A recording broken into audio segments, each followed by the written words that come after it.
All right, guys. Eric Calvino here, Cigar Snob Magazine. And we're here with Mike Kahlil from 8 to 8 Cigars and Casa de Montecristo in the Chicagoland area, right? You have multiple stores. Yes, sir. Dude, congratulations, man. Thank you. 30 years, his business, 8 to 8 Cigars and then Casa de Montecristo. Tell us how you got into cigars, because you weren't always into cigars. No.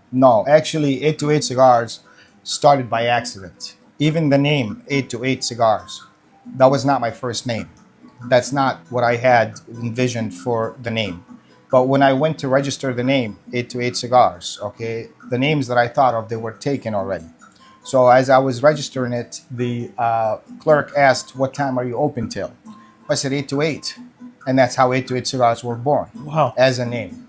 And 828 Cigars was born by an accident, basically. We used to sell cigarettes and candy and stuff like that. And there's a distributor by the name Rosario Candy in actually St. Charles, Illinois, will deliver cigarettes to us. And one night I received a box of cigars, which I still remember actually, Macanudo Portofino. Wow. That was the first box of cigars that we received. And when I received that box, it sat behind the counter.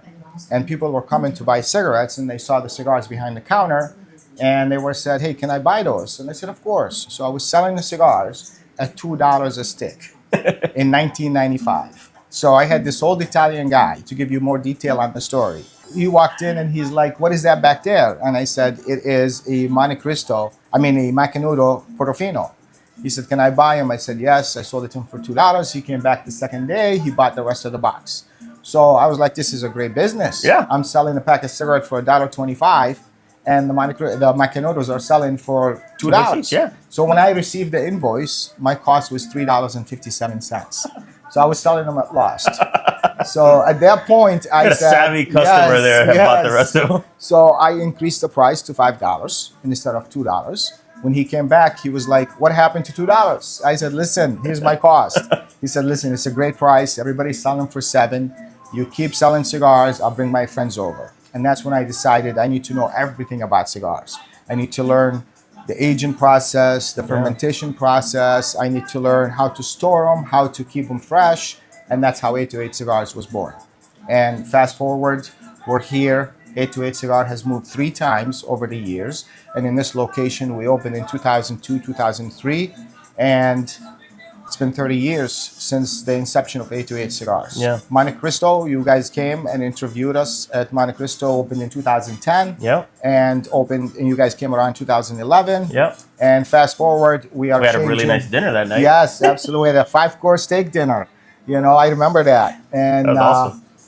We just decided the partnership with Montecristo, Casa de Montecristo as a company. Yeah. Since we were the first in the country to start Casa de Montecristo, let's go back to the roots. It is a change for 828. Some customers are very excited and happy, and some customers, they said, "We're still gonna call it 828." Sure. I said, "Of course, just like the Willis Tower, it's always gonna be the Sears Tower." Yeah. And that's how it is. It's what's in the name. It's a partnership. It's a partnership between us and Casa de Montecristo to bring you guys more product like the 90th. It's an amazing cigar. I'm smoking it. I'm loving it. It's a beautiful set of different flavors through the cigar. But also, we have the Elevate Atabey by Nelson Alfonso is being released tonight also. That's right. So the Montecristo 90th, you had a great description of the flavors, right? Because you've smoked, this is my first one. And I'm very impressed with the beginning of it.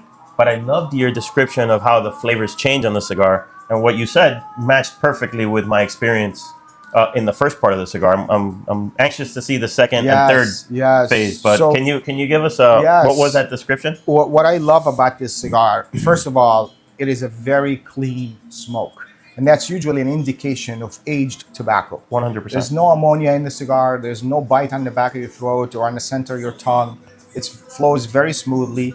When you first light the cigar up, you get a hint of spice and nutmeg and a little clovey finish to it that tingles on the side of your mouth, on the center of your tongue. As you smoke an inch and a half of it, cigar dips down. Your taste buds are saturated with all that flavor.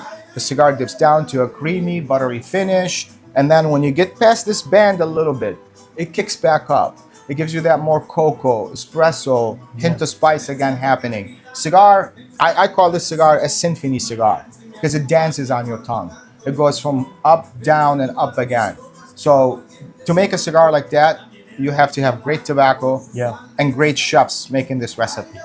No doubt about it. No doubt. And so so it comes in two sizes, Yes. right? And so you said your favorite was the number 2, Yes, sir. right? You're a torpedo guy. Not just the torpedo guy. I don't like a thick cigar. I think so. The wrapper is, in my opinion, is the most important part of the cigar. Yeah, no doubt. Why? Because most people look at the wrapper and they think if it's a Maduro, it's going to be strong. If it's a Connecticut, it's going to be light. That's not the fact, okay? The strength of the cigar usually comes from the filler of the cigar. The binder is just like cardboard. It keeps the cigar burning. But the filler gives you that initial strength. But when you blow the smoke out, the last thing you remember, your brain actually remember, is that palate finish that sits on your tongue, and that comes from the wrapper. So when you're smoking a fatter cigar, you're actually diluting that taste a little bit. So for You're me, speaking my language. yes, a 52, 54 is the fattest I like. Now, my business partner and my nephew Sam loves a 56, a 60, like no, 56, 58 kind of cigar. He likes the balance. He likes that flavor. So his favorite is the Nacionales, Yeah. which is the 5 3/4 by 56. Mine is the 52, which gives me more flavor, more taste on that cigar. One last thing before I let you go. We are in the vintage room. Yes, sir. And when we first visited you back in 2011, that was the first vintage room I had seen in the U.S. As to my knowledge, I hadn't seen anyone doing that. And so, can you describe what the room is about and how it came about? Yes, sir. So, first of all, it's a clean room. We're not smoking. No, we're not. Okay, cigars are dead, so you guys understand. It's always been a clean room for me. I'm very particular on that part. Cigars are like a sponge. They'll absorb everything in the air. So we always try to keep this room a clean room. Vintage cigars to me, I just recently told the story to the Montecristo people, is we started aging cigars in 1997.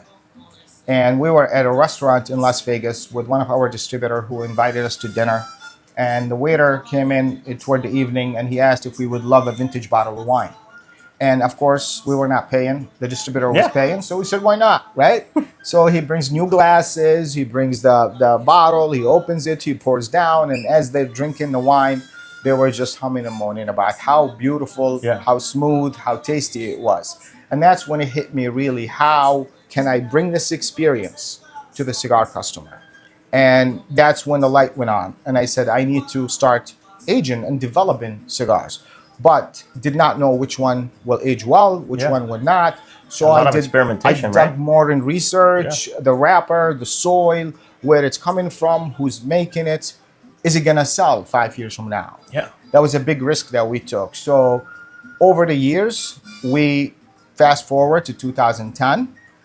My vintage room originally was through my office, a small storage humidor that I built at 828, and I was just storing cigars in it. When we opened Montecristo in 2010, we built a vintage room just to mimic that.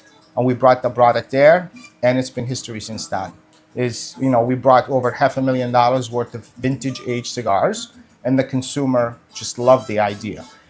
My thoughts and my process from 97 flourished and worked in 2010. It took 13 years Yeah. of developing and aging and choosing different products and storing it. In 2010, it was a big hit.